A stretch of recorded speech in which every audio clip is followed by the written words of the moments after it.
भावा बहिणीच्या पवित्र नात्याचा सण म्हणजे रक्षाबंधन। या दिवशी बहीण भावाला ओवाळते, त्याच्या हातात राखी बांधते आणि त्याच्या दीर्घायुष्याची कामना करत असते। भाऊही बहिणीला भेटवस्तू देऊन तिचा सन्मान करत असतो। या दिवशी घरात गोडधोड जेवण बनवलं जातं। तर यावर्षी 2024 मध्ये रक्षाबंधन नेमकं कधी आहे, शुभ मुहूर्त काय आहे, तसेच रक्षाबंधनाचे महत्त्व काय आहे, ही सर्व माहिती आपण आजच्या व्हिडिओमध्ये बघणार आहोत। तर व्हिडिओ शेवटपर्यंत नक्की बघा। तसेच चॅनलवर नवीन असाल किंवा अजूनही चॅनलला सबस्क्राईब केले नसेल तर नक्की सबस्क्राईब करा आणि बेल आयकॉनवरही क्लिक करा, म्हणजे नवनवीन सर्व व्हिडिओंचे नोटिफिकेशन तुम्हाला येतील। चला तर मग जराही वेळ वाया न घालवता व्हिडिओला सुरुवात करूयात। तर दरवर्षी श्रावण महिन्यातील पौर्णिमेला रक्षाबंधन साजरी केली जाते। हा बहीण भावाचा सण आहे। बहीण भावाला राखी बांधते आणि ओवाळते, नंतर त्याला मिठाई किंवा पेढाही भरवते। राखी हे एक प्रकारचं सुरक्षा कवच असतं। भावाने संरक्षण करण्यासाठी बहीण त्याला राखी बांधते। पण आता जमाना बदलला आहे। बहीणही भावाचं संरक्षण करताना, त्याचं संगोपन करताना, निर्णय घेण्यासाठी योग्य सल्ला देताना दिसते। तर हिंदू पंचांगानुसार श्रावण महिन्यातील शुक्ल पक्षाच्या पौर्णिमेला म्हणजे यावर्षी 19 ऑगस्ट 2024 सोमवारी रक्षाबंधन आहे। सोमवारी पहाटे 3:04 पौर्णिमेचा मुहूर्त सुरू होईल आणि त्यानंतर त्या रात्री 11:55 पौर्णिमा असेल। तर उदय तिथीनुसार रक्षाबंधन 19 ऑगस्ट सोमवारी साजरे केले जाणार आहे। तर या दिवशी शुभ मुहूर्त आहे दुपारी 1:30 पासून ते रात्री 9:08 पर्यंत। हा मुहूर्ताचा कालावधी 7 तास 38 मिनिटे असणार आहे। तर राखी बांधण्यासाठी शुभ मुहूर्त दुपारी 1:43 पासून ते सायंकाळी 4:20 पर्यंत आहे। हा दुपारचा कालावधी 2 तास 38 मिनिटांचा आहे। त्यानंतर प्रदोष काळात म्हणजे संध्याकाळी राखी बांधण्याचा शुभ मुहूर्त आहे 6:56 ते रात्री 9:08 पर्यंत। दुपारी 1:30 वाजेपर्यंत भद्रा काळ असणार आहे। भद्रा काळात राखी बांधू नये असे म्हणतात, त्यामुळे तुम्हीही दुपारी 1:30 वाजल्यानंतरच राखी बांधा।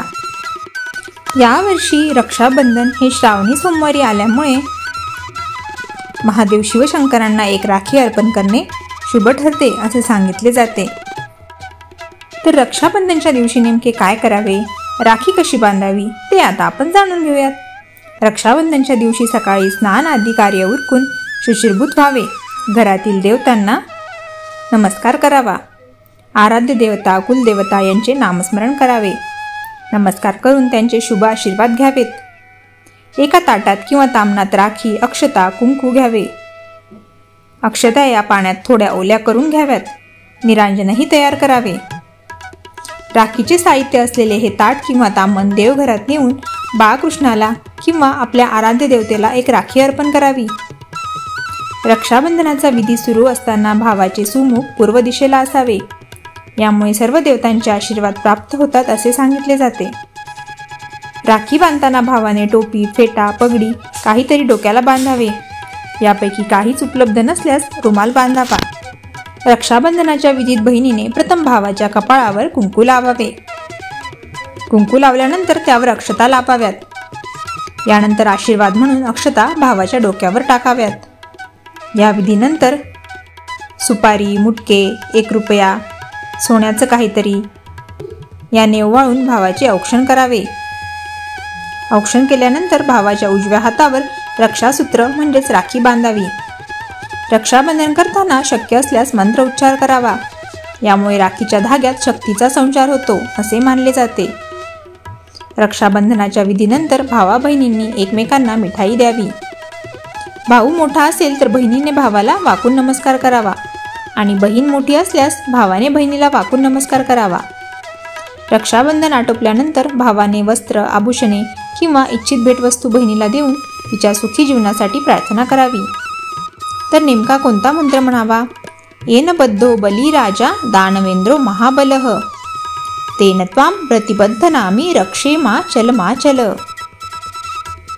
याचा अर्थ असा आहे की ज्या रक्षासूत्राने महान शक्तिशाली दानशूर राजा बळीला बांधलं गेलं होतं तेच रक्षासूत्र मी तुला बांधत आहे, जे सदैव तुझं रक्षण करेल.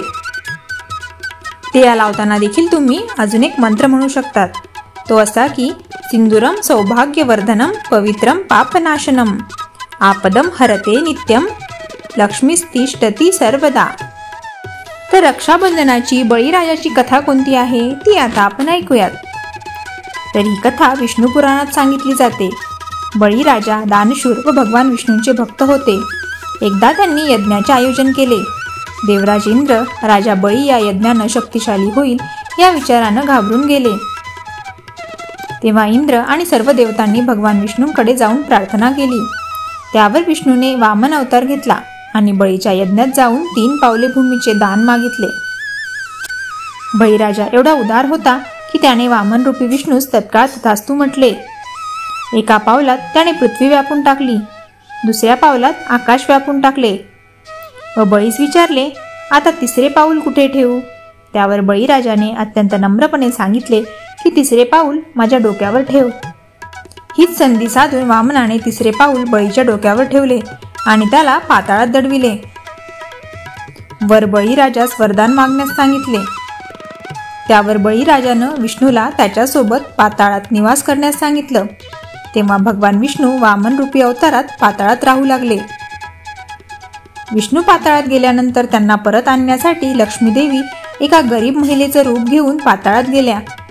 गरीब महिलेला पाहून बळीराजानं तिला त्याच्या महालात राहण्याची परवानगी दिली व तिला बहीण मानले. श्रावण पौर्णिमेच्या दिवशी लक्ष्मीदेवींनी बळीराजाला एक धागा बांधला. त्यावर बळीनं मी तुला काहीतरी देऊ इच्छितो, तुमची जी इच्छा आहे ती मला सांगा असं म्हटलं. यावर तात्काळ लक्ष्मीदेवी त्यांच्या खऱ्या रूपात बळीसमोर प्रकट झाल्या व मी इथे माझे पती नेण्यासाठी आली आहे. भगवान विष्णूंना परत वैकुंठात नेण्यासाठी मी इथवर आले आहे असं लक्ष्मीदेवी म्हणाल्या. बळीराजानं लक्ष्मीदेवीला दिलेलं वचन पाळलं व विष्णूंना त्यांच्यासोबत घेऊन जाण्याची परवानगी दिली. तेव्हा विष्णूंनी राजा बळीला तू दरवर्षी 4 महिने पाताळात राहशील असा वर दिला व ते 4 महिने चातुर्मास म्हणून ओळखले जातात. तर असे मानले जाते की महाभारताच्या युद्धापूर्वी भगवान कृष्णाने राजा शिशुपालाला सुदर्शन चक्राने 100 शिव्या दिल्यामुळे ठार मारले होते. त्यामुळे त्याच्या बोटातून रक्त वाहू लागले आणि तिथे असलेल्या द्रौपदीने तिच्या साडीचा एक तुकडा फाडून कृष्णाच्या बोटाला बांधला. त्यानंतर भगवान श्रीकृष्णांनी द्रौपदीला प्रत्येक संकटातून वाचवण्याचे वचन दिले. तेव्हापासून रक्षाबंधनाच्या दिवशी भावाच्या मनगटावर राखी बांधली जाते. दुसऱ्या एका कथेनुसार महाभारताच्या युद्धावेळी जेव्हा युधिष्ठिराने भगवान श्रीकृष्णाला विचारले की मी सर्व संकटावर मात कशी करू शकतो, तेव्हा श्रीकृष्णाने त्यांना आणि त्यांच्या सैन्याला राखीचा सण साजरा करण्याचा सल्ला दिला. तर कशी वाटली तुम्हाला ही सर्व माहिती हे मला कमेंट करून नक्कीच सांगा. आणि तुम्ही ही रक्षाबंधन साजरा करण्यासाठी उत्सुक आहात का हे सुद्धा मला कमेंट करून सांगा. धन्यवाद. येणाऱ्या रक्षाबंधनच्या सर्व बहीण भावांना खूप खूप शुभेच्छा.